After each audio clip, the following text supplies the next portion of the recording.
గుంటూరు జిల్లా నరసరావుపేటలో ఎన్నికల ప్రచారంలో భాగంగా వైఎస్ఆర్సీపీ అసెంబ్లీ అభ్యర్థి డాక్టర్ గోపిరెడ్డి శ్రీనివాసరెడ్డి మండల పరిధిలోని లింగంగుంట్ల గ్రామంలో పర్యటించారు. ఈ సందర్భంగా గోపిరెడ్డి మాట్లాడుతూ లింగంగుంట్ల గ్రామం నరసరావుపేటకు గుండెకాయ లాంటిది. రాష్ట్రంలో ఫ్యాన్ గాలి బాగా వీస్తుంది, ఫ్యాన్ గాలి దెబ్బకు సైకిల్ పంచర్ పడడం ఖాయం అంటూ ప్రజలు అందరూ జగన్ అన్న ముఖ్యమంత్రి చేయాలని ఎదురుచూస్తున్నారన్నారు. రానున్న ఎన్నికల్లో తమ పార్టీకి 120 నుండి 130 స్థానాలు వస్తాయని అన్నారు. అలాగే నరసరావుపేట ఇప్పటి వరకు ఎవరికి రాని ఓటింగ్ శాతం తమకు వస్తుందని ఆశాభావం వ్యక్తం చేశారు. ఎన్నికల ప్రచార కార్యక్రమంలో భాగంగా లింగంగుంట్ల గ్రామం రావడం జరిగింది. ఇక్కడ ఎస్టీ కాలనీలో ఈరోజు సమావేశం అవడం జరిగింది.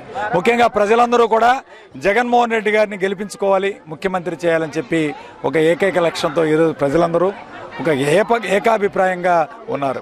ఈ రాష్ట్రంలో వైఎస్ఆర్ కాంగ్రెస్ పార్టీ గాలి వీస్తూ ఉంది.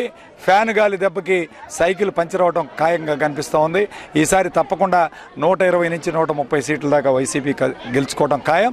ముఖ్యంగా నరసరావుపేట నియోజకవర్గంలో ఇంతకుముందు ఎప్పుడు లేని విధంగా ఈసారి భారీ మెజార్టీతో, ఇంతకుముందు ఎన్ని మెజార్టీలు వచ్చినా దాన్ని అధిగమించి అత్యధిక మెజార్టీతో గెలుపొందడానికి ఈసారి వైఎస్ఆర్ కాంగ్రెస్ పార్టీ ముందుకు వెళుతుంది. తప్పకుండా లింగంగుంట్ల గ్రామం అంటే మా యొక్క నరసరావుపేట నియోజకవర్గానికే ఒక గుండెకాయ లాంటిది. ఇక్కడ అత్యంత ఓట్ బ్యాంక్ గల గ్రామం లింగంగుంట్ల గ్రామం. సో ఇలాంటి గ్రామంలో వైఎస్ఆర్ కాంగ్రెస్ పార్టీ బ్రహ్మాండంగా ఉంది. ఈసారి తప్పకుండా 3000 పైచిలుకు మెజార్టీతో ఈ గ్రామంలో వైఎస్ఆర్ కాంగ్రెస్ పార్టీ ముందుగా భావిస్తున్నాం. 3000 నుంచి 4000 మధ్యలో ఉంటుంది. తప్పకుండా జగనన్న ముఖ్యమంత్రి అవడం ఖాయం, నరసరావుపేట వైసీపీ గెలవడం ఖాయం అని చెప్తాం.